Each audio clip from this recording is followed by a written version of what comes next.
Welcome back to your own YouTube channel popular classes. दोस्तों, आज मैं एक बहुत ही शानदार वीडियो लेकर के आया हूं, जिसमें आप लोगों को हाई स्कूल की पूरी तैयारी एक ही वीडियो में कराई जाएगी। ज़्यादा बड़ी वीडियो होगी तो फिर 2 वीडियो बनेगी। ठीक, ये पहले से लिख दिया गया है ताकि आप लोगों का ज़्यादा टाइम बर्बाद ना हो। तो देखना है कि हमको किस टॉपिक पर कैसे किस वाइज तैयारी करना है। तो सबसे पहले हमको क्या करना है, खूब अच्छे में वर्ड मीनिंग याद करना है। ठीक है, क्योंकि जो हाई स्कूल में पहला आता है वो पैसेज आता है, जिसमें से आप लोगों को खुद ब खुद तलाश करके आंसर लिखना होगा, यानी अनसॉल्व पैसेज भी या अनसीन पैसेज कह सकते हैं। तो उसमें 3 नंबर का जो क्वेश्चन होगा, ठीक, उसमें एक आता है आपका 2 नंबर का सिनोनिम या तो फिर एंटोनिम आएगा। ठीक, तो इसलिए ये आप लोगों को खुद ब खुद याद करना है। तो वर्ड मीनिंग के अंदर आप लोगों को क्या याद करना है, एक तो सिनोनिम याद करना है, एंटोनिम याद करना है और फिर 1 वर्ड सब्स्टिट्यूशन आप लोगों को याद करना है। ठीक, ये आप लोगों को खुद से मेहनत करनी है। ठीक, अगर आप लोग ये मेहनत करेंगे तो 10 नंबर आपको पक्के मिल जाएंगे। ठीक, 6 नंबर उधर से मिल जाएंगे, 4 नंबर एंटोनिम सिनोनिम दूसरी जगह भी आता है हाई स्कूल के पेपर में, उसमें भी आप लोगों का ये हेल्प करेगा। उसके बाद जो दूसरा होगा हमारा वो होगा लेटर राइटिंग।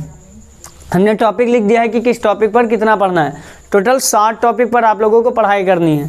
ठीक है, तो पहला हमारा वर्ड मीनिंग खुद से याद करना है। दूसरा हमारा क्या है, लेटर राइटिंग, यानी हमको लेटर राइटिंग लिखना आना चाहिए। तो ये लेटर राइटिंग कैसे लिखना है, लेटर राइटिंग या तो हमारा कोई हैप्पीनेस का होगा, यानी कोई खुशी वाली बात होगी वो हमें बताना होगा। ठीक है, दूसरे नंबर पर क्या है कि सैड, यानी कोई सैडनेस वाली बात होगी, उदासी वाली बात होगी या कोई फिर दुखद घटना होगी। तो अगर ऐसी कोई घटना बतानी है तो सैड हो गया। तीसरा हमारा क्या है, अदर रीज़न, यानी कोई और भी रीज़न हो सकता है।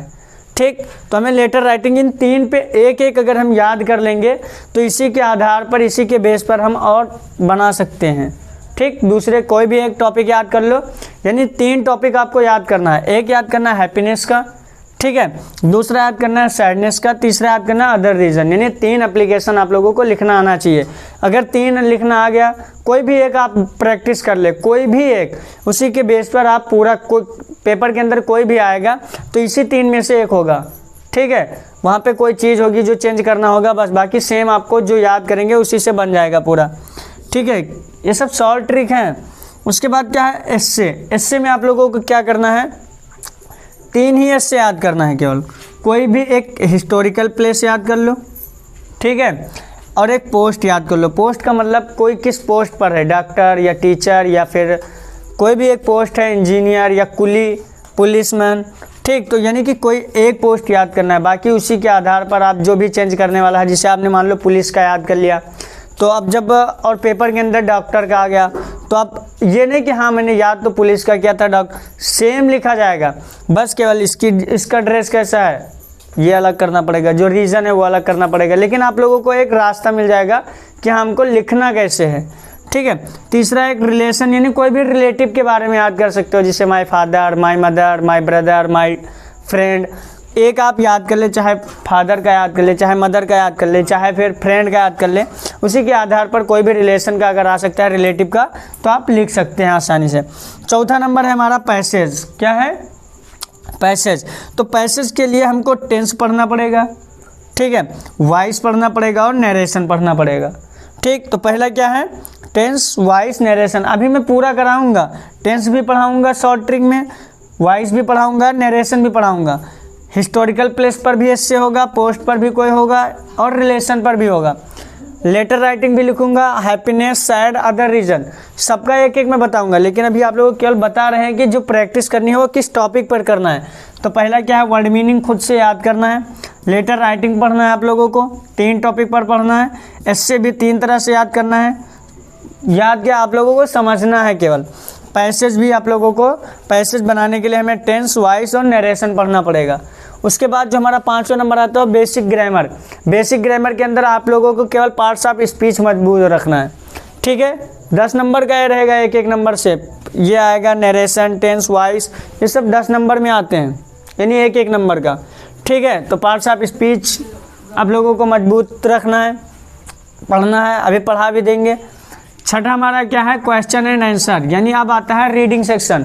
ये इतना ग्रामर सेक्शन था, अब रीडिंग सेक्शन के अंदर आप लोगों को क्या करना है, क्वेश्चन एंड आंसर याद करना है। क्वेश्चन आंसर आप लोगों को खुद याद करना है, लेकिन कैसे याद करना है? आप लोग अगर क्वेश्चन आंसर नहीं याद है तो आप लोग पहले उस कहानी को, सातवां उसी से रिलेट कर रहा है, यानी रीड स्टोरी लेसन, यानी जो स्टोरी है, जो लेसन है, उसका केवल आप लोगों को समरी पढ़ना है, यानी उसका केवल सारांश पढ़ना है। ठीक है, एक बार सारांश अच्छे से पढ़ लेना, ओनली हिंदी ट्रांसलेशन, केवल उसका हिंदी में आप लोगों को पढ़ लेना है और फिर उसी से क्वेश्चन आप लोगों को बनाना है। यानी जो भी क्वेश्चन है आप खुद उसमें से क्वेश्चन निकालें कि ये हो सकता है, इसका जवाब क्या होगा। आप लोगों को खुद क्वेश्चन भी निकालना है और खुद आंसर भी निकालना है। ठीक है, क्योंकि अगर हमें हिंदी पता होगी तो हम इंग्लिश कुछ हद तक बना सकते हैं। इसलिए हमको केवल सबसे पहले आप पूरी तैयारी तो कर नहीं पाओगे, अगर कर लिए हो तो बहुत अच्छी बात है।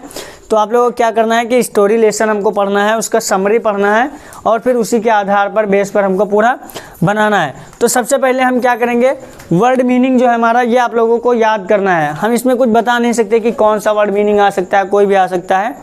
ठीक, तो ये आप लोगों को खुद मेहनत करना है। उसके बाद लेटर राइटिंग है, तो लेटर राइटिंग के अंदर हैप्पीनेस, सैड, अदर रीज़न, इसका आप लोगों को एक सॉल्व करना है। ठीक है, अब हम सबसे पहले आप लोगों को बता रहे हैं कि लेटर लिखना कैसे है। ठीक है, तो एक बार इसको पूरा मिटा। ठीक, तो ये रहा आप लोगों का एक एप्लीकेशन। यहाँ पे मैंने एक क्वेश्चन दिया है केवल, क्योंकि एक ही दे सकते हैं, ज़्यादा टाइम तो है नहीं। लिखा है write an application to your principal for transfer certificate, यानी अपने प्रिंसिपल को एक एप्लीकेशन लिखना है। ठीक, किस लिए इशू क्या है, सर्टिफिकेट को ट्रांसफ़र करना है।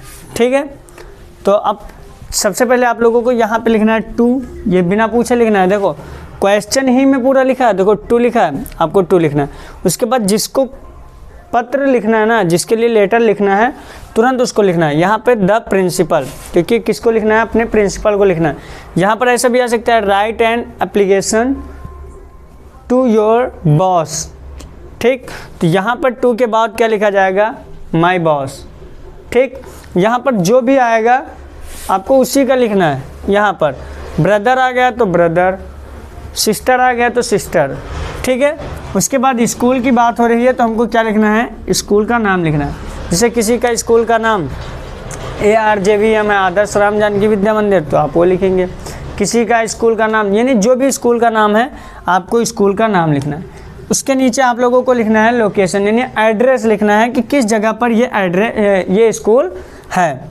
ठीक, तो सबसे पहले टू, दूसरे नंबर पर जिसको पत्र लिखना है, तीसरे नंबर पर जहाँ के लिए लिखना है स्कूल, उसके बाद एड्रेस। ठीक, अब उसके बाद क्या करना है, एप्लीकेशन किस लिए लिखना है, ट्रांसफ़र सर्टिफिकेट के लिए लिखना है। तो लिखना है सर, देखो ये लाइन जो होगी वो एकदम सीधी रहेगी, यानी जो 4 और 1 5 ये है, तो ये 5 एकदम सीधा लिखना है, बिल्कुल लाइन से। ठीक, उसके बाद अब थोड़ा हट के, देखो थोड़ा हट के लिखे ना, आप लोगों को भी थोड़ा हट के लिखना है। और एक बात, जो प्रिंसिपल लिखा जाएगा वो कैपिटल लेटर ही में लिखा जाएगा, स्मॉल में नहीं लिखना है। अब क्या लिखा गया, सारे पेपर के अंदर, यानी कोई भी एप्लीकेशन राइटिंग आएगा उसके अंदर आपको लिखना ही लिखना है मोस्ट रिस्पेक्टफुली। क्या लिखना है, लिखना ही लिखना है most respectfully, I beg to say. ठीक, अब यहाँ पर अगर मान लो खुशी वाली कोई बात होती, मान लो कि यहाँ पर होता write an application to your friend for inviting him in a marriage party, marriage party में आप उनको इनवाइट करने के लिए लिखा जाएगा, तब यहाँ पर बेग नहीं लिखना है। ठीक, क्योंकि तब आपको खुशी मिल रही है बताते हुए। ठीक है, एप्लीकेशन किस लिए लिखना है, खुशी के लिए लिखना है कि हाँ हमको, यानी आपको इनवाइट किया जा रहा है, शादी में आना है, शादी है तो खुशी है। तो जब खुशी की बात होगी तो बेग की जगह पे लिखा जाएगा हैप्पी। ठीक, अगर कोई उदास वाली बात है, दुख वाली बात है, जैसे मान लो कि एक एप्लीकेशन लिखना था कि हाँ माताजी की तबीयत ख़राब है या पिताजी की तबीयत ख़राब है या कोई नुकसान हो गया है, तो यहाँ पे लिखा जाएगा I am sorry to say you, या फिर I am sad to say you.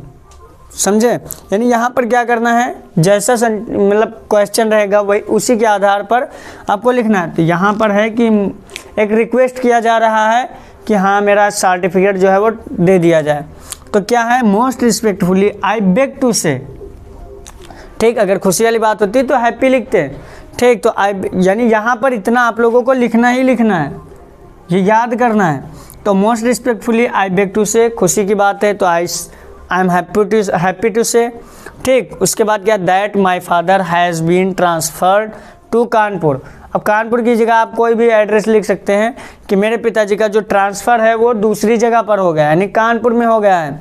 तो आई देयरफॉर, इसी वजह से रिक्वेस्ट यू, आपसे मैं रिक्वेस्ट करता हूँ, to issue my transfer certificate, transfer जो सर्टिफिकेट है उसको ट्रांसफ़र करने के लिए, देने के लिए, एट एन अर्ली डेट, यानी जल्दी से जल्दी, डेट से पहले पहले ही हमें ट्रांसफ़र सर्टिफिकेट कर दिया जाए। क्यों, रीज़न क्या है, सो दैट, ताकि I may get admission in DAV inter college, कोई एक DAV इंटर कॉलेज है उसमें, ताकि मुझे एडमिशन मिल जाए। इसलिए डेट से पहले पहले हमको जो हमारा सर्टिफिकेट है वो हमें दे दिया जाए। कहाँ पर, कानपुर। ठीक है, तो रीज़न लिख दिया गया, ख़त्म एप्लीकेशन। बस अगर यहाँ पर शादी के लिए लिखा गया तो I am happy to say you that my brother has been engaged, मेरे भाई की शादी है या हेल्ड रखी गई है, टू डेट लिख देना है, उसके बाद ख़त्म। ठीक, यू हैव टू कम, आपको आना ही होगा, समझ गए। उसके बाद ये आप लोगों को ज़रूर याद करना है, ठीक, यानी ये यहाँ के शुरू का इतना और ये पूरा यहाँ तक, काइंडनेस तक, हर हाल में याद ही करना है। ये ज़रूर, जिससे ज़रूर लिखना है। समझ लो ये तारीफ़ है, ये क्या है, तारीफ़ है, यानी आप टीचर की बड़ाई कर रहे हैं कि हाँ आप ये दे दें, आप बहुत अच्छे हैं, ये है वो है। ठीक, तो क्या लिखा, I shall be highly obliged to you. ठीक, अब किस लिए ऑब्लाइज्ड हूँ, for your act of kindness, यानी आपके जो काइंडनेस भरे एक्ट है, काम है, उसके लिए मैं आपका ऑब्लाइज्ड हूँ। ठीक, उसके बाद यहाँ पर आपको डेट डालना है, या फिर यहाँ भी डाल सकते हो, कोशिश करो यहीं पर डाल दो। उसके बाद योर ओबीडियंटली, नाम लिखना नहीं है पेपर के अंदर, ABC XYZ जो भी लिखना है लिख दो, क्लास 10th। ठीक है, अब अगर इसी आधार पर जो भी आएगा आप लोगों को लिख देना है। अगर छुट्टी की आ रही है तो आप लोगों को पहले से याद होगा, I beg to say that I have been suffering from fever, मैं बुखार से पीड़ित हूँ। ठीक, तो जो भी यहाँ पे है तो आप लोगों को केवल इतना चेंज करना होगा, बाकी ऊपर का और नीचे का ये इतना सेम लिखना होगा। उम्मीद करता हूँ कि हाँ आप लोगों को लेटर लिखना आ जाएगा। इसके लिए आप लोगों को प्रैक्टिस जितनी से जितनी हो सके आप लोगों को प्रैक्टिस करनी है, यानी 2 3 4 5 4 पेज जो है आप लोगों को लेटर लिखना है, जितना हो सके लिख के प्रैक्टिस करना है। ठीक है, क्योंकि ये बहुत मेहनत वाली रात होगी आपके लिए। 6 तारीख से आप लोगों का पेपर है, तो जितना आप लोग प्रैक्टिस करेंगे उतना आप ही लोगों को फ़ायदा मिलेगा। ठीक है, अब जो हमारा पहला टॉपिक था, यानी दूसरा कि हाँ लेटर कैसे लिखना है, तो देख लो एक बार फिर से कि कोई भी लेटर आ सकता है। उसके बाद वहाँ पर टू का टू लिखना है, जिसके लिए लिखा जाएगा वो नाम लिखना है। उसके बाद जो रीज़न होगा उसके आगे कोई भी रीज़न हो सकता है, यहाँ पर हो सकता है फॉर फीवर, यानी बुखार के लिए आपको लीव चाहिए, छुट्टी चाहिए, तो यहाँ पर आप लोगों को वो लिखना होगा। उसके बाद स्कूल नेम है, एड्रेस है किस स्कूल का है, फिर सर या फिर पेरेंट्स या माय डियर फादर, जो भी होगा वो लिखना है। उसके बाद आपको इतना ज़रूर लिखना है। उसके आगे से आपको अपना रीज़न लिख देना है। रीज़न भी इसमें से थोड़ा बहुत मिल जाएगा, जैसे ट्रांसफ़र सर्टिफिकेट है तो ट्रांसफ़र सर्टिफिकेट क्यों चाहिए, या तो फिर भाई हैं या पिताजी हैं या माताजी हैं, उनका कहीं पर ट्रांसफ़र हो गया, अब आप यहाँ रहेंगे नहीं तो पढ़ेंगे क्यों। ठीक, तो उसी वो रीज़न दिया गया है कि मेरे पिताजी का ट्रांसफ़र हो गया कानपुर, तो मुझे वहाँ पर पढ़ना है। अब तो आपसे चाहता हूँ कि आप मुझे सर्टिफिकेट दे दें, ट्रांसफ़र सर्टिफिकेट, जिसकी वजह से मैं दूसरी जगह पर एडमिशन ले लूँ। ठीक, ये लिख दिया गया। आई शैल बी हाईली ऑब्लाइज्ड, ये आपको ज़रूर से ज़रूर याद करना है, क्योंकि हर पेपर के अंदर ये लिखना है, हर एप्लीकेशन के अंदर। ठीक है, अगर टीचर के बारे में लिखने के लिए आ रहा है या बॉस के बारे में लिखने के लिए आ रहा है तो ये ज़रूर से ज़रूर लिखना है। उसके बाद आप उधर नाम लिख दें और इधर डेट लिख दें। उम्मीद करता हूँ आप लोगों को वीडियो पसंद आई होगी और ये एप्लीकेशन राइटिंग जो भी है आप लोगों को समझ में आया होगा। अगर कोई और डाउट है तो आप लोग बिल्कुल पूछ सकते हैं। Thanks for watching me.